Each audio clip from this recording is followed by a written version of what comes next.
Hello beginner dragons, this is Mr. Van, and today is going to be the second video of the third week, which means we are going to put together our idle line trouble for this month. So what we did in the first week and the second week, we're going to do this week. So if you guys have any really specific details that you want to be covered, you might want to watch the first or the second video of this month. So the first week's second video, or the second week's second video, so the second or the fourth video, if you guys want details on specific things. If not, just watch this video so that you guys can get a kind of broad explanation of what the idle line trouble is going to be done. But other than that, we are going to be talking about our physical and mental goal, which is speed and perseverance. Sorry, I had a brain fart for a second. And we are also going to be doing a warm-up. This warm-up is going to help you guys with your speed, because it's going to be a lot of leg work, which will help you guys get faster. So yeah, anyways, we're gonna talk about our physical goal first, which is our speed. But specifically this week, it's going to be reaction speed.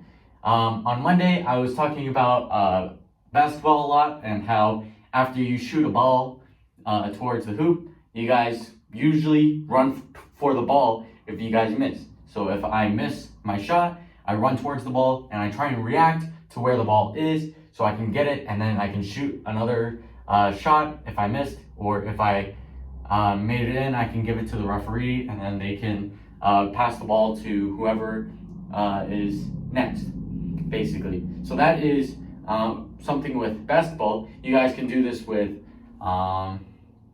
anything, actually. So like if you guys are playing catch and your dad or mom or whoever is throwing a ball at you, or a frisbee or whatever, you guys have to react to where the ball or whatever is getting thrown at you. And you have to react to where that is, and you have to catch it. And how fast you react is based on your reaction speed.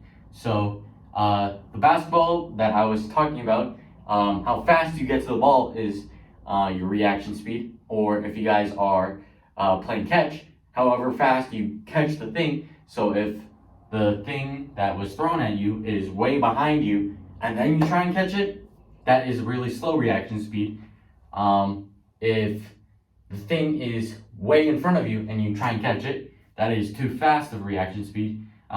So if you want to catch something, you want to have that right reaction speed and react to where it is at the right time and catch it whenever it's there. So if I'm playing for frisbee, I catch it like that, right where it's towards me. Or if it's in front of me, I catch it here. Or if it's way back behind me, I can catch it like this. But if I have really bad reaction speed, say the frisbee is way behind me, probably on the floor at this point, and I try and catch it like that, that is really slow reaction speed. Or if I'm really fast if I have really fast reaction speed, if it's really far in front of me and I try and catch it right here, that's not really good either. So for that example, you want to have the right amount of reaction speed. Same thing for karate. You want to have the right amount of reaction speed. So if I react too fast, I'm taking an action instead of a reaction. So an action is something that you do without something else prompting it. So if I punch someone and they didn't hit me, that's an action, not a reaction. So if I punch someone before they punch me, that's me attacking them, not them attacking me. And you don't want that, because then you become the bully. So instead, you want to be able to react really fast, because if someone's trying to punch you, or if they're trying to push you or whatever, you want to be able to move out of the way really fast before they even touch you. So if they punch you and you move out of the way before them, that's really fast reaction speed, that's good. But if you move out of the way when they punched you already, that's really bad reaction speed. So you want that right reaction speed of not being too fast, that you punch someone before they punch you, but at the same time, you want that to be somewhat fast, because if you're too slow, then you're gonna get hit before you can even move. So that's the context of it in karate. Now, for your mental goal, it's perseverance. So perseverance, like I've said all month, it's not giving up. And not last week, on Monday, we were talking about how a black belt is just a white belt that never gave up along the way. So if you're a white belt right now, or if you're a dragon white, dragon yellow, whatever belt that you guys are wearing right now, or you're supposed to be wearing right now, you guys are just black belts, but you haven't gotten to that level yet. You guys need to keep on growing like bamboo, like we talked about a couple weeks ago. You just have to keep on growing, and the watering is probably me teaching you guys, and you guys have to grow and learn, kind of like the bamboo slowly grows up. You guys have to slowly grow up and learn these new stuff so that you guys can eventually get your black belt. Because, like I said, a black belt is just a white belt that never gave up along the way. Because if I gave up as a white belt, I probably wouldn't be able to do a punch or even a block. But if I gave up as a blue belt, I would know how to do a block or a punch, but I wouldn't be able to tell you when to do it. And green belt, I could probably tell you when to do it, and I could probably do it, but I wouldn't tell you what to do after that. Or if I gave up as a red belt, I could do all of that stuff, but I probably couldn't do it in a stressful environment. And a black belt is being able to do all of that in real time. So if you guys were to get hit or something, or pushed, you guys would be able to do it without hesitating. But you guys probably don't know every technique that you're supposed to know for a black belt, so you still want to learn that. And you're also learning on how to do it, when to do it, if you can do it under stressful conditions, stuff like that. So that is why you don't give up. Because if you do give up, you're never going to be able to learn, how do I do this block, or how do I do that block, or how do I do this kick, or that punch, or when do I do that punch, when do I do that kick, is it supposed to be vertical or horizontal, am I supposed to bring it all the way back, then forward, stuff like that. So if you guys give up now, you won't be able to learn these techniques. And as long as you don't give up, you're going to grow constantly and learn these stuff so that you will be a black belt because you never gave up. So anyways, after that, we are going to be doing a warm-up. So I'm going to explain the warm-up. I don't have an object with me. Obviously, as you see, the room is clear right now, but I want you guys to grab some sort of thing. So you guys can use a pillow, you guys can use a stuffed animal, you guys can use your stairs, pretty much anything that you can just lift your leg up really fast and just touch. You don't have to kick it really hard, just touching it. So I could probably use the wall, so like just touching. You're not really trying to kick right through the wall, you just want to be able to touch it. After that, that's all you need for this warm-up. So basically what you guys are doing is you guys are doing toe touches, and you guys are doing jumping. So toe touches, basically what you guys are doing is you have an object in front of you. So let's say I have a pillow in front of me, and the pillow's about that height. What I want to do is I want to touch with the ball or the toe of my foot, and I'm just touching. I'm not pressing down on it, I'm not standing on it, I'm not doing anything. I'm just touching it, and then I'm gonna switch, touch. And that's basically what I want to do. I want to touch, touch, touch, touch, touch, touch, and keep on doing that for, let's say, 10 or 20 on each leg. I'll probably do 20 in the video, but you guys can do 10, 20, 30, 40, however many you want until you get tired, and then you guys can switch to the jumping portion. So we've done jumping a lot before. Usually I tell you guys to do jumping in place, jumping forward back, jumping side to side, jumping up, side, up, down, side, up. So making a square, so up, side, down, side, up. So that's basically what I usually tell you guys to do, but I don't want you guys to do that because you're already doing toe touches. That's gonna make you go faster. So I want you guys to just do up and down. So up, up, up, up, up, up, stuff like that. So you're not going forward, you're not going to the side, you're not going backwards, you're not going to the other side. You guys are just going in place, just jumping up and down. As you just saw, I told you guys to do jumping in place.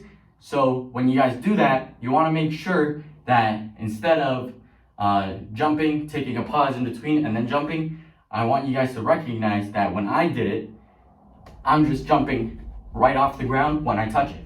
So instead of jumping, taking a break, jumping, taking a break, jumping, I'm just jumping and I'm not stopping. I'm probably gonna do 10 or 15, and then I'm gonna switch back to toe touches, which I probably am gonna do 10 or 20, but you guys can do as many as you want. So let's say you wanna do 10 toe touches, and then you guys wanna do 5 jumps, and back to toe touches, then back to jumps, toe touches, back to jumps, and you wanna do that 3 times. Like I said, I'm gonna do 20 toe touches probably, and then probably 15 jumps, but like I said, you guys can do however many as you want. I'm gonna do the time lapse. After I do the time lapse, I'm gonna stretch, do all that sort of stuff, and then I will come back to you guys for your I don't want trouble.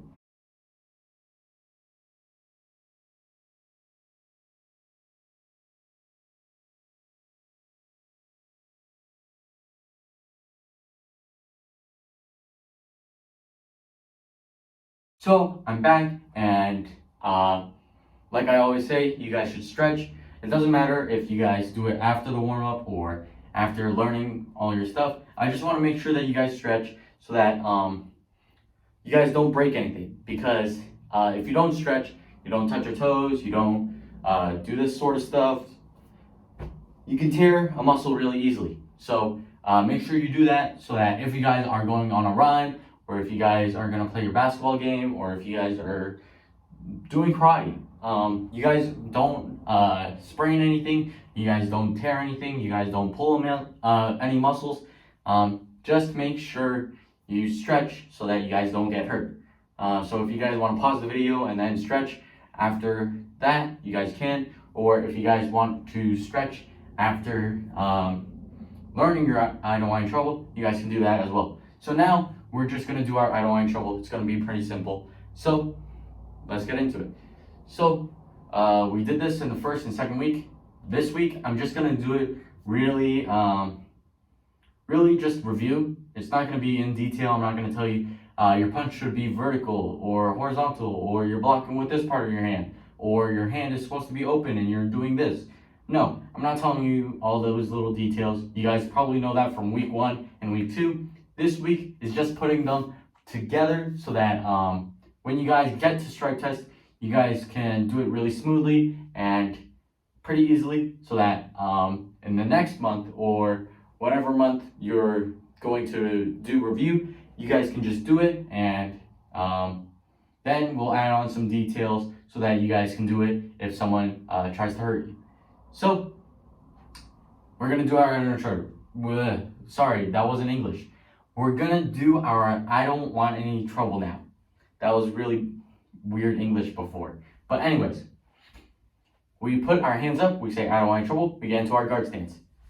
So guard stance, this one I will give you a detail. Make sure that you guys have your toe heel line. That is one of the big details that I want you guys to have, because in the future, when you guys are blue belts, green belts, red belts, this is really important. So make sure that you guys have that toe heel line. And if you guys twist and your toe and your heel aren't in line, then you're gonna hurt yourself. So don't do that. Anyways, we get into our guard stance. We do an up block punch. We turn our foot, front kick, bring it all the way back, up block chop, and we do a front kick. And that is your I don't want any trouble. So I gave you one detail. I'm debating whether or not to give you another one. I think I will give you another one. Make sure that you turn your toes when you do your front kick, because if you guys don't turn your toes, then when you do that front kick, you're going to go against your leg, and you guys are going to either fall forward and hurt your knee, or when you actually do that kick on someone, you're not going to have a lot of power, you're not going to have a lot of balance, and you're not going to push anyone away so that you can run away. So make sure that you turn your toes so that A, you don't hurt yourself, and B, if you guys do have to defend yourself, you guys can push off your person, and then you can run away and get away to someone who can help you. So that is going to be the end of the video, and I will see you guys next time. Bye.